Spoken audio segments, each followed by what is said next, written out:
To change the oil and clean the spark arrestor on your P3200iE generator, follow these steps. Place the generator on a flat, level surface. Start the engine and allow it to run for a few minutes. Always operate the generator outdoors, in a well-ventilated area. Stop the engine and turn the fuel valve switch off. Elevate the generator to gain access to the drain plug. Loosen the two fasteners on the engine oil door and remove the door. Clean the area around the oil dipstick. Remove the oil dipstick and set aside. Place a drain pan under the generator. Placing a rag in the bottom of the drain pan will help prevent the splashing of oil. Remove the drain plug and allow the oil to drain completely.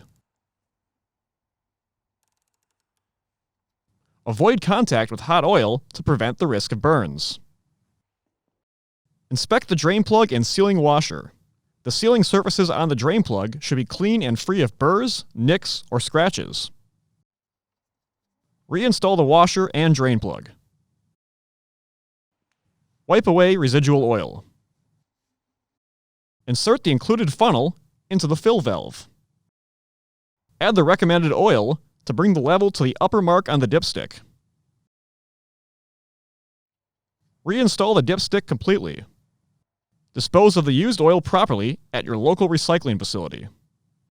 Lower the generator and start the engine. Allow it to run for 1 to 2 minutes.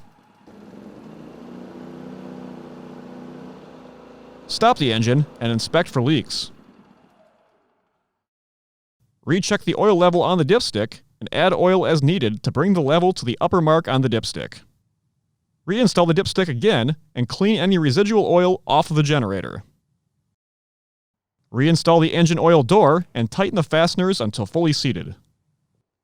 In addition to changing the oil, clean the spark arrestor at every oil change. Reference your owner's manual for the full procedure. Always allow the generator to cool completely before performing spark arrestor maintenance. For more information, see your authorized Polaris dealer or visit polarispower.com.